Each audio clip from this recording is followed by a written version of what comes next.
Friend, দেখো আমাদের এই প্রাকৃতিক রাস্তা কত সুন্দর ভিউয়ার্স। এমন সুন্দর রাস্তা ভিউয়ার্স কোথাও পাবে না। দেখো কত সুন্দর রাস্তা। অসম অসম দেখতে পাচ্ছ? এটা হচ্ছে আমাদের গঙ্গার রাস্তা। তো আমি এখন যাচ্ছি গঙ্গায় স্নান করতে।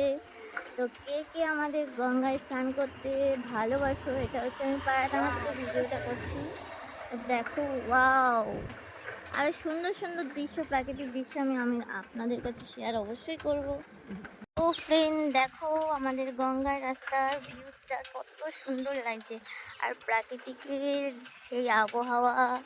এই হচ্ছে আমরা গঙ্গার রাস্তা দিয়ে যাচ্ছি। দেখো এখানে শুধু পাট গাছ, কলা গাছ। বাট আমি যেখানে থাকি সেখানে তো এসব থাকে না।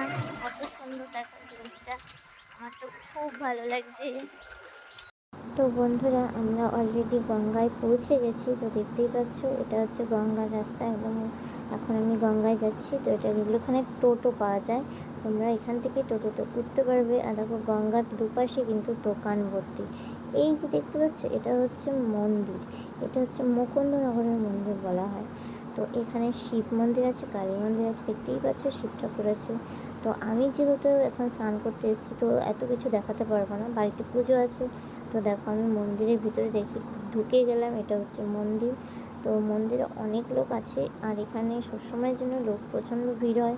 আর এখানে অনেক বাচ্চাদের দেখার মতন জিনিস আছে, জিরাফ আছে, হাতি আছে, অনেক কিছু আছে। তো আমি যেহেতু এখানে স্নান করতে আসছি, তো জন্য খুব তাড়াতাড়ি, আমার হাতে সময় নেই বলে আমি বেশি কিছু দেখাতে পারলাম না। ওই দেখো, ওটা শিব মন্দির আর একটা, আর দেখতেই পাচ্ছ, আর এটা হচ্ছে শিব মন্দির প্লাস কালী মন্দির।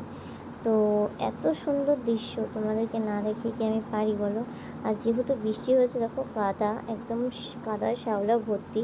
আর দেখো গঙ্গার যে জলটা পুরো ঘোলা হয়ে গেছে, আর কচুরিপানা অনেক অনেক।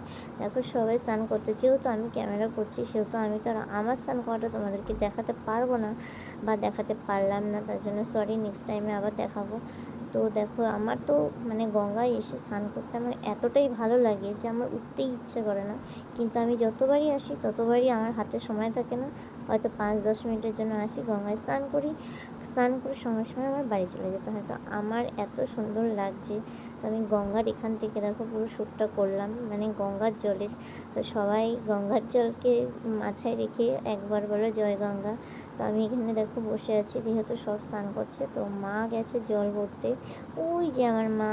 তো মা জল ভরে রেখে আসবে, তারপরে আমি স্নান করবো। কারণ হচ্ছে গঙ্গা জলগুলো না ভরলে পরে আর ভরতে পারবো না। তো দেখো আমি তোমাদেরকে দেখাচ্ছি আবার বাইরে। তো আমি যেহেতু এখন বাড়ি চলে যাচ্ছি, তো দেখো টোটোগুলো দেখে তো তোমার স্নান হয়ে গেছে। স্নান করে একটু ঠাকুরের টিকা নিয়ে নিয়েছি। এখন ভেজা গায়ে, মানে আমি জামা ছাড়িনি, ভেজা গায়ে আমি বাড়ি ফিরছি। তো যেহেতু আমার বাড়িতে পুজো আছে, তো সেহেতু বাড়িতে ফিরছি, তো বাড়ি চলে এসেছি। ও ফাইনালি আমি তৈরি হয়ে গেছি। আর এটা আমার সোনা দিদিভাই, দেখো পুরো পাগলির মতন আছে। কেননা বাড়িতে অনেক রান্নাবান্না করেছে, অনেক কাজ করেছে, তার জন্য পাগলি হয়ে গেছে। তো আমার বাড়িতে আজকে হচ্ছে সত্যনারায়ণ পুজো। তো তোমাদেরকে অবশ্যই পুরো ভিডিওটা দেখাবো। তার জন্য কী করতে হবে, চ্যানেলটাকে সাবস্ক্রাইব করতে হবে, লাইক কমেন্ট শেয়ার অবশ্যই করতে হবে। আর বলো তো আমাদের দু বোনকে কতটা সুন্দর লাগছে? আমার থেকে আমার দিদি সুন্দর বেশি, কেন আমার ছোট্ট না, এখানটা লম্বা, আমার দিদির মুখটা গোল, তার জন্য বেশি ভালো লাগে। তো আমার দিদি সাজুগুজু করবে, তখনও তোমাদেরকে ভিডিওর মাধ্যমে দেখতে পারবে। ওকে,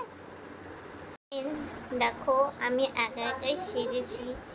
দেখো মাথার চুলে একটা ফুল দিয়েছি, আর একা একাই শাড়ি পরেছি। কারণ আজকে আমার মা প্রচুর বিজি, যেহেতু ঘরের সব কাজ করছে। তো সেহেতু মা বিজি, সেহেতু আমাকে কেউ সাজিয়ে দেয়নি, একটুখানি হেল্প করেছে আমার দিদি। তো আমাকে কেমন লাগছে বলো, আর অবশ্যই কিন্তু কমেন্ট করবে। অ্যাকচুয়ালি আমার বাড়িতে পুজোতে, যে কোনো পুজো হোক না কেন, আমার নিয়ম আছে যে আমি শাড়ি না পরে পুজো দিতে পারবো না। তো সেজন্য আমার শাড়ি পরতেই হয়, সে যেমনভাবেই হোক শাড়ি একটা পেঁচাতেই হবে গায়ে। তো সেটা আমার নিয়ম আছে। তো সেজন্য শাড়িটা পরে নিয়েছি। তো তোমরা সবাই নিশ্চয়ই জানো আমার সম্বন্ধে, আর এর থেকে বেশি কিছু আর বলবো না। তো আমার ভিডিও তো অবশ্যই তোমরা যারা যারা ফেসবুক থেকে দেখবে তারা অবশ্যই আমাকে ফলো করবে, শেয়ার করবে, লাইক করবে, আর যারা ইউটিউব থেকে দেখবে তারা সাবস্ক্রাইব অবশ্যই করবে। আর তোমরা হচ্ছে আমার পরিবার, তোমরা যদি আমাকে ভালো না বাসো তাহলে আমি কী করে বলো কার কাছে ভালোবাসা পাবো? তো অবশ্যই আমাকে ভালোবাসতে হবে। আর আমার বাড়ির পুজোটা অবশ্যই তোমাদেরকে পুরো দেখাবো। তো দেখতেই পাচ্ছ এখন ঘরের মধ্যে নারায়ণ পুজো হবে। তো গুছানো আমার অলরেডি কমপ্লিট, যেহেতু ব্রাহ্মণ আবার একটু গুছাচ্ছে। ব্রাহ্মণের যতটুকু প্রয়োজন ততটুকু ব্রাহ্মণ গুছিয়ে নিয়েছে, আর এখানে যতটুকু গুছানো আমার দায়িত্ব ততটুকু আমি গুছিয়ে দিয়েছি। তো ব্রাহ্মণ গুছিয়ে নিয়ে পুজো শুরু করবে। তো এই ব্রাহ্মণ হচ্ছে আমার বাড়ির পাশে বাড়ি দাদাভাই। তো দাদাভাই আগে অন্য ব্রাহ্মণদের পুজো করাতাম, তো সেই ব্রাহ্মণের প্রচুর প্রচুর ঘ্যাম হয়ে গেছে বলে তো এখন দাদাভাইকে দিয়ে পুজো করে। তো যারা যারা দাদাভাইকে দেখবে তো অবশ্যই দাদাভাইয়ের মানে দাদাভাইয়ের কাছে পুজো বিয়ে যে কোনো জিনিস করাতে পারো। দাদাভাইয়ের পুজোটা আমার তো খুবই ভালো লাগে, অসম লাগে। দাদাভাই একদম মন থেকে পুজো করে, আর মন থেকে পুজো করলে তো ভালো সবারই লাগে। তো मालिनी आरोग्य विजय देवी देहि नारायणी नमस्तुते नमो ईश्वर स्वचंदन गंधपुष ताराकालिकाय नमो नमो सर्वमंगल मंगल्ये शिवे सर्वार्थ साधिके शन्न तंबके गौरी नारायणी नमस्तुते नमो सृष्टि विनाशने शक्तिभूते सनातनी गुणाश्रय गुणमय नारायण नमस्तुते शरणागत दीनार्थ परित्राण परायणे हरे गौरी नारायण नमस्तुते नमो ईश्वर स्वचंदन गंधपुष ओम श्री ताराकालिकाय नमो। এই বৃষ্টির মধ্যে ভিজে সহিত আমার মিষ্টান দ্রব্য ওম শ্রী নারায়ণ নমঃ নমো এত শ্রী দ্রব্য ওম শ্রী বিষ্ণবে নারায়ণ নমঃ নমো এত সহিত সহিত দ্রব্য ওম শ্রী বিষ্ণবে নারায়ণ নমঃ।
আসো ভিডিও ভিডিও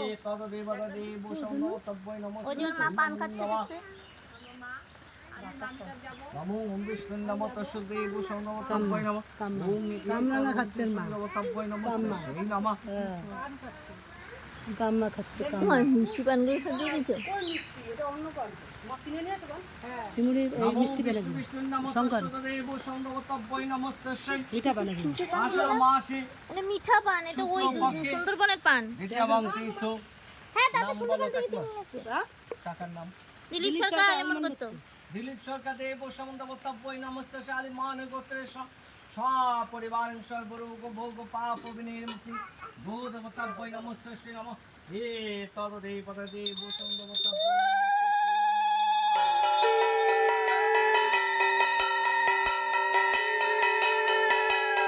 গঙ্গায় গিয়ে কইতে বাণিজ্য কমন ব্যাখ্যায় দেখে আর বিপন্ন গোচর হইতে বসিল আর লোক বহুতর সর্বসবিনয় জিজ্ঞাসা করিল কাহার পুজো মোর করিতেছ বল বিপন্ন বলে শুনো বেদের নন্দন এক মানে করিতেছে শনির পূজন সদাগর প্রভু বলে করি নিবেদন শুভ যদি হয় আমি করিব পূজন বিপন্ন বলে শনির দেব শনিবারে পূজা করিব শনির পূজন সর্বকাজে সিদ্ধ হয় বেদের বচন।